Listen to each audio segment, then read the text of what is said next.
Post করেছে। এটা এটা মানে কি বলবো, এটা তো আমাকে ছোট করার জন্যই তো এটা করেছে। এটা কিন্তু সে দণ্ডনীয় অপরাধ করেছে, এটার জন্য তাকে অবশ্যই সরি বলতে হবে। সে আর্টিস্টদেরকে এইভাবে অপমান অপদস্থ করে দিনের পর দিন পার পেয়ে যাবে, সে দিনের পর দিন টাকা বাকি রেখে পার পেয়ে যাবে। তার অ্যাসিস্ট্যান্টকে বলবে যে মামুন ভাই জানে এখনো বাজেট হলে আপনাকে জানাবো। মামুন ভাইকে বলবে যে রাব্বানি তুমি এখনো টাকা দেওনি। এই ড্রামা তাকে বন্ধ করতে হবে।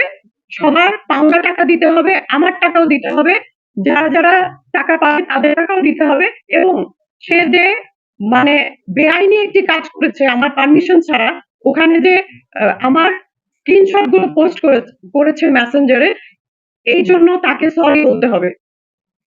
প্রথমত আমি তার নাম উল্লেখ করে কোনো স্ট্যাটাস দেইনি। আমি প্রথমত তার নাম উল্লেখই করিনি ওখানে। সে এই ধরনের দুর্নীতি করে যাচ্ছে দিনের পর দিন, এইরকম বাটপারি করে যাচ্ছে আমাদের সাথে, আর্টিস্টদের সাথে। কিন্তু তার ফেসবুকে আমি প্রতিনিয়ত নতুন নতুন হচ্ছে পোস্ট দেখেছি যেগুলো নীতি কথায় ভরা।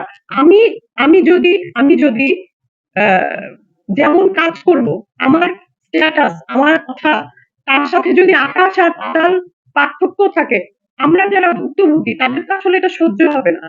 তো যেহেতু আমি পোস্ট দিয়েছি, তার নাম উল্লেখ করে দেনি, উনি কিন্তু নিজেকে নিজেই প্রমাণ করে যে ঠাকুর ঘরে গিয়ে কল খেয়ে আমি ভাবটা এরকম। ঠিক আছে, উনি যে বহু কিছু বলছে, আমার কাছে জীবনেও একদিন কি বলেছে যে টাকা পাইনি, এরকম কি বলেছে? এই কথা সে বলছে, ইন্ডিয়ান একটা চ্যানেলে সে ইন্টারভিউ দিয়েছে। আর আপনাদের সিস্টেমটাই তো এটা, অ্যাসিস্ট্যান্টের কাছে টাকা চাইতে হবে, টাকা চাইতে হবে হচ্ছে এই ম্যানেজারের কাছে। আপনার কাজ পর্যন্ত টাকার কথা নিয়ে, আরে তোমরা এগুলো নিয়ে আমার কাজ কেন চাই না, রাব্বানি দেখো তো এগুলো কি কি অবস্থা, এগুলো সবকিছু মিটমাট করে দাও। রাব্বানির কাছে গেলে বলবে যে আপু এমনি তো বাজেটটা যে সমস্যা আছে, একটু ধৈর্য ধরেন, পরের মুভিতে এ করে বলে। এই যে নাটকের ভেতরে আমরা ঘুরপাক খাচ্ছি, এবং তার যে আর্টিস্টদেরকে অসম্মান করার যে টেন্ডেন্সি, একজন ডিরেক্টর হয়ে আর্টিস্টকে সম্মান না দিতে পারলে তা তো মানে এইভাবেই সে কাজ করে যাচ্ছে। এবং আমাকে সে বলছে যে আপনাকে আমি ব্যাক টু ব্যাক ৩ টা মুভিতে নিয়েছি। উনি আমাকে ব্যাক টু ব্যাক কিসের ৩ টা মুভিতে নিবে? আমি আমি সেদিন বলেছি একটা ইন্টারভিউতে যে আমি প্রিয়তমায় কাজ করেছি, প্রিয়তমা সুপার হিট মুভি। জানুয়ারি কাজ করেছি রায়হান রাফির সুপার হিট ওয়েব ফিল্ম। আমি হ্যাঁ হতে পারে খুবই অল্প সময়ের স্ক্রিন প্রেজেন্স, কিন্তু আমি হচ্ছে মুজিবে কাজ করেছি খালেদা জিয়ার চরিত্রে, এবং সেই সময় আমাকে অনেকে কিন্তু বারণ করেছিল। আমি আসলে এই বারণ টারণ একটু কমই শুনি। যেটা যেটা আমার কাছে মনে হয় যে না আমি ঠিক করছি, আমি সেটা করেছি। খালেদা জিয়ার চরিত্রে আমি কাজ করেছি তখন।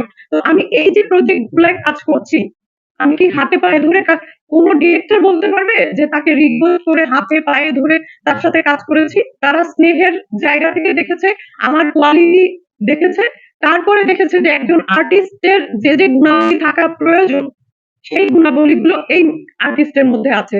তারপরেই আমি তাদের সাথে কাজ করেছি, তাদের সাথে সখ্যতা তৈরি হয়েছে। উনি বলেছে যে দেখবেন, চেক করে দেখবেন তার যতগুলো কাজ আছে তার ভিতরে কোনোটাই সে রিপিট করেনি। এক ডিরেক্টরকে ২-৩ বার রিপিট করেনি। কোথা থেকে? আশরাফ শিশিরের সাথে আমি ৫৭০ এ কাজ করেছি।